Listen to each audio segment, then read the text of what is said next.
जैसा कि कल की वीडियो में हमने लंग्स के बारे में पढ़ा था और हमारा रेस्पिरेटरी सिस्टम खत्म किया था, ठीक है।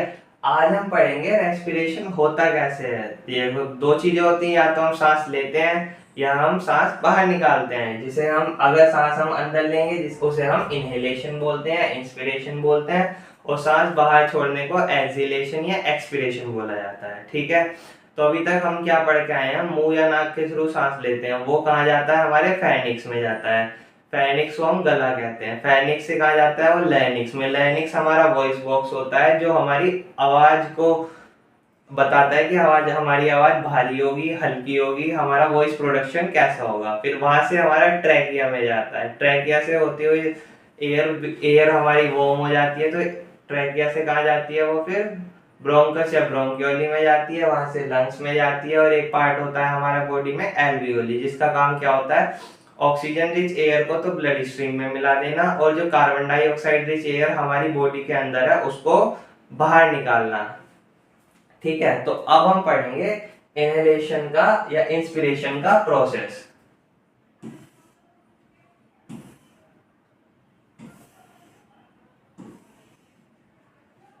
देखो, इसमें स्टार्टिंग वर्ड है इनहेल। अगर आपको याद भी नहीं रहता कि इनहेल माने सांस अंदर लेना होता है और एक्सहेल माने सांस बाहर करना होता है, तो ऐसे याद रखो। इन माने क्या होता है, अंदर होता है।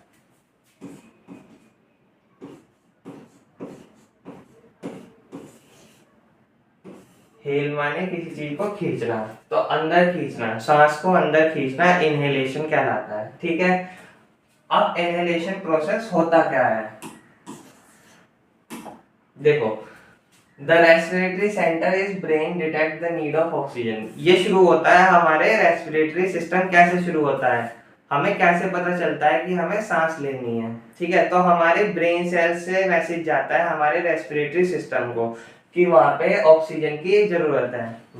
प्रॉपर वर्किंग के लिए ब्रेन को ऑक्सीजन की जरूरत है। तो ऑक्सीजन नर्वस सिस्टम के थ्रू या नर्वस सेल्स के थ्रू मैसेज कहाँ भेजता है, रेस्पिरेटरी सिस्टम में भेजता है। तब रेस्पिरेटरी सिस्टम एक्टिव होता है और प्रोसेस हमारा शुरू होता है।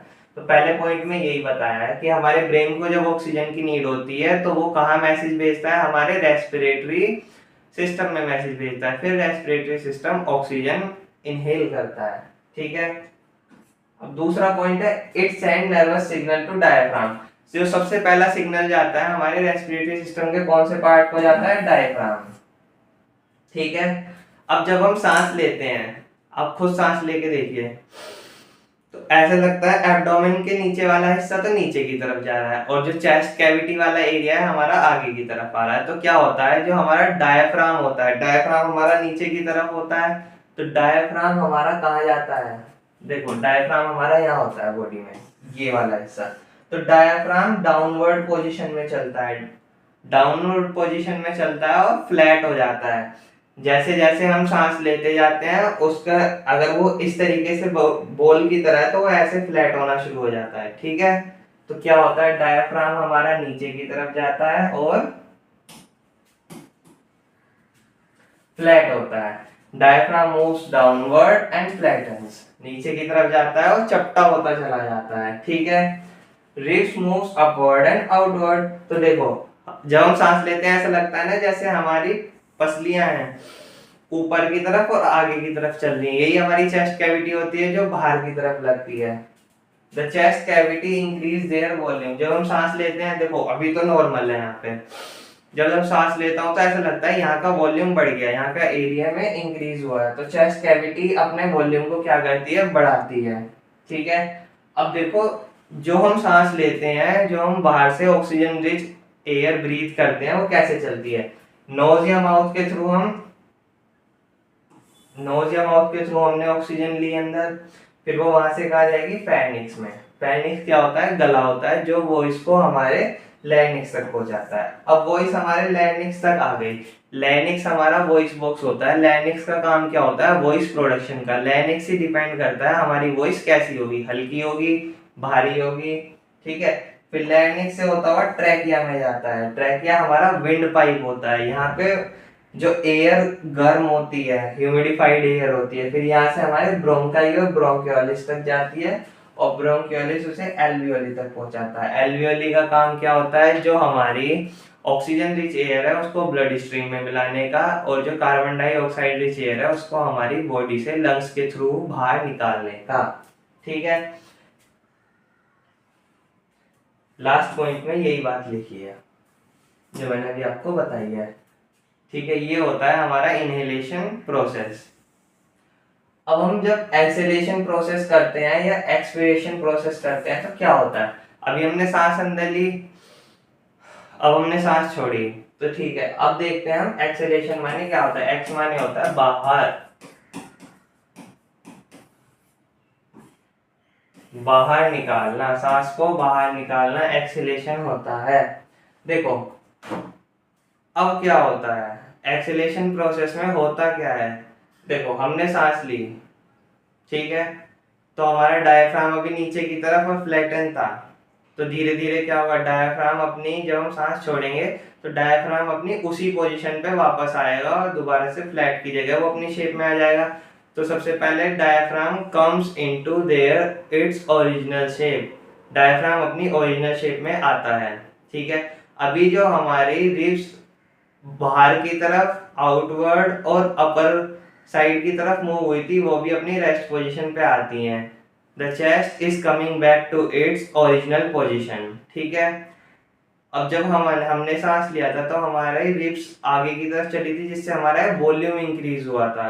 तो दोबारा क्या होता है, जब हम सांस छोड़ते हैं या बाहर निकालते हैं तो हमारा जो लंग्स के ऊपर वाली रिब्स होती हैं वो वापस अपनी उसी शेप में आते हैं, जिससे वॉल्यूम दोबारा से अपना नॉर्मल हो जाता है। ठीक है, और जब ये सब प्रोसेस हो जाता है तो इसका मतलब है जो कार्बन डाइऑक्साइड रिच एयर है वो हमारी बॉडी से बाहर आ गई है। ठीक है, नॉर्मली इनहेलेशन में और एक्सहेलेशन में यही होता है। ठीक है, लेकिन एक्सहेलेशन में हमें दो चीजों का ध्यान रखना होता है, क्योंकि एक्सहेलेशन हमारा दो तरीके से हो सकता है, या तो एक्टिव एक्सहेलेशन होगा या फिर पैसिव एक्सहेलेशन होगा। The process of breathing out from the lungs is known as exhalation. देखो 2 या 3 नंबर में ये क्वेश्चन आ जाता है, what is the exhalation. The process of breathing out of the carbon dioxide rich oxygen from the lungs through the body is known as exhalation process.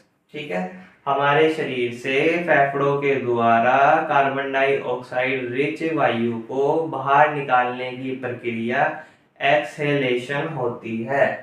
ठीक है, it can be passive and it can be active. देखो passive exhalation वो process होता है जिसमें हमें energy की requirement नहीं होती। नॉर्मल जो हम सांस लेते हैं या सांस छोड़ते हैं वो पैसिव एक्सहेलेशन का प्रोसेस होता है। ठीक है, नॉर्मल ब्रीदिंग।